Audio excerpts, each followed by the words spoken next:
some interesting things happening in Wellington, both in central and local government. Political commentator Bryce Edwards joins me on the program. Bryce, kia ora, good morning. Morena, Andrew. Firstly, wanted to pick up on the local government. Well, it's kind of a combination of local and central government. This is something that we were talking about last week, but there's been a bit of a development. The Wellington mayor has met with the local government minister, and a government observer has been appointed. What's your thoughts on this? Should the Wellington Council be concerned?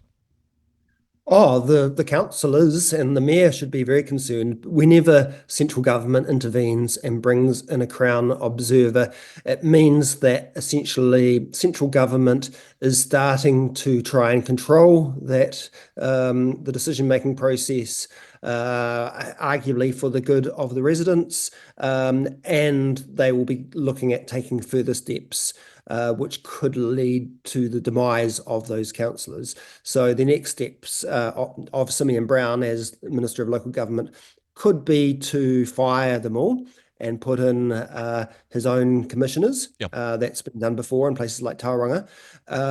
Or he could call an early election. So we've already got elections scheduled throughout the country for local authorities next year. Mm-hmm. So in a sense, he could just call that early. And my money really is still on that happening, Yep. that we may still have an early election maybe next month or December.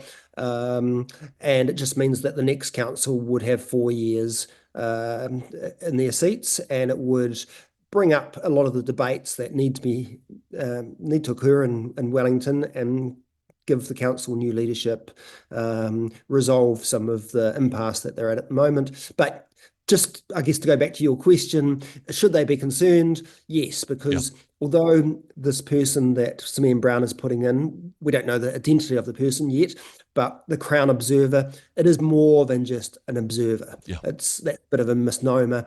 They are quite an active participant in all council affairs, and they report back to the government on everything, but they guide the mayor, they guide the councillors. It is a very active participant. And also gathering evidence, I suppose, for Simeon Brown to act upon, whether that's an early election or... Exactly. One of the things that concerns me, I suppose, about this is the political component, because, of course, we've got a national-led government. Simeon Brown is a national MP, but it is mostly Labour and Green politicians that make up the Wellington City Council. Is there a political component to this, Bryce? I think so. But I tend to think that if a Labour-led administration was in at the moment, they might be doing something quite similar. Okay. I don't want to suggest that Simeon Brown is making a partisan decision here. I don't think he is, but of course you can't totally discount that it might colour his thinking. Yeah. That he's dealing with a lot of, a Labour Green dominated council. There's been a lot of speculation on this issue of what's the motive, or what's the best interests of the National Coalition, and that is to let Wellington keep on going down the gurgler, and it will essentially impugn the Labour and Green parties nationally. Yeah. It would be a good example. So look, I don't know, but it is quite serious, the situation. Whether Simeon Brown has overreached and moved a bit too early, I think that's a good question. Yeah. But there certainly are significant problems on the council. Yeah, there we go. And hey, even if it does go to an early election, of course, it would be up to the people of Wellington who they vote back in, and Simeon Brown would have no direct control over that aspect of it. When it comes to the Greens, though, a decision finally made. Darlene Tana is out. They've kind of gone against their own principles and invoked the so-called waka jumping bill. Oh, look, they have. And the waka jumping bill first came about, I think, in the late 1990s. It was brought about by, I think, Labour and the Alliance parties.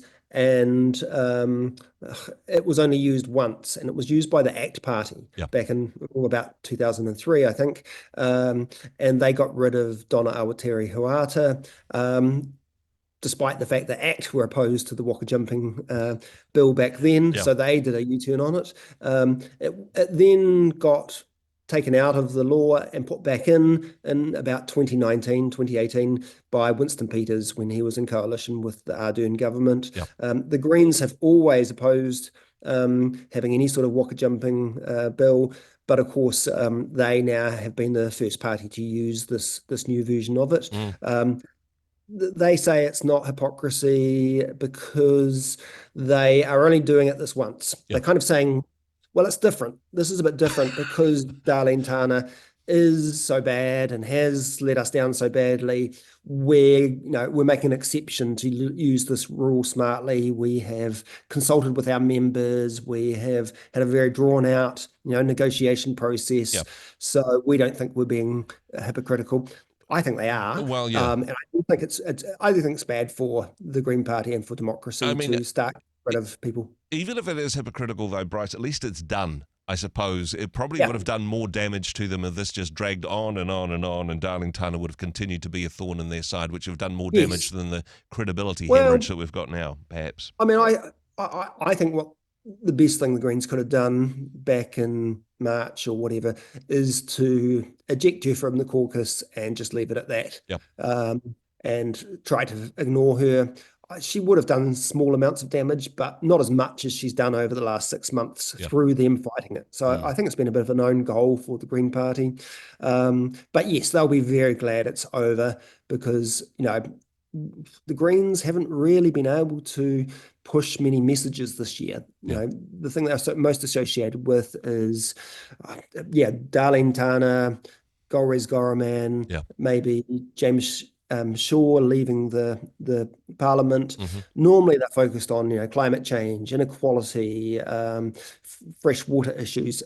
We don't hear any of that from the Greens at the moment. One thing we have heard, and Chris Hipkins has come out very much in support of the action that they've taken, saying yes, he thinks this is the right move. So a little bit of a conciliatory statement from Chris Hipkins. I suppose there's a man in need of allies. No, I think that's to be expected. Okay. The Labour Party have always, I believe, supported having a Waka jumping bill, and they're allied to the Greens, and they want to, make things good between the parties. So, no, I think that's to be expected. Something else I'd like your comments on, and this is a bit of a win for ACT. Well, sort of. No such thing as a free lunch, although if you do get a free lunch, you shouldn't complain about the quality or the nutritional value of it. Some new school lunches organised by ACT. David Seymour leading the charge on this. Honestly, looking down the menu, lasagna, butter chicken, it looks delicious, but then when you look at it, perhaps not so much, Bryce. I think some people will have commented on the beige look at it of it, and that it doesn't look great. And of course, I think there's been a lot of critics of the last lunch scheme also not being so great at times, and there's been a lot of wastage in the past with school lunches thrown out. And certainly what this government and ACT have wanted to do is do the school lunches more efficiently.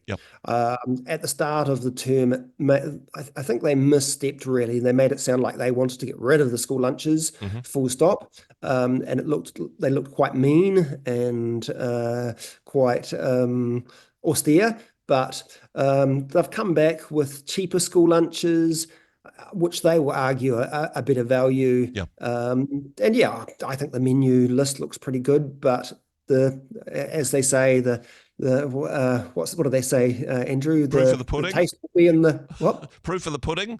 The proof will be in the pudding. And so students will either embrace these and eat them, or they won't, and we'll have to wait and see. And hey, $3 a head. That's not bad. I'd do a butter chicken for $3 a head. Although honestly, if it was a $3 butter chicken, my expectations would be pretty low, Bryce. I wouldn't be expecting award-winning cuisine for that. But you might be a bit suspicious of what's in that. Mostly sauce, not much chicken, perhaps. But hey, there we go. Bryce, appreciate your comments and your insight as always. Thanks so much for joining us today. Thanks, Andrew. Hey, thanks very much for joining us in the Rhema studio. Thanks very much for watching the interview. It's kind of nice to have an audience, actually. And if you did like what you watched, then do give us a like, do give us the thumbs up. And if you'd like to see more interviews like that one, or perhaps even better, subscribe and those interviews will come straight to you. Don't forget to turn on your notifications, and we'll see you in the next one. Cheers.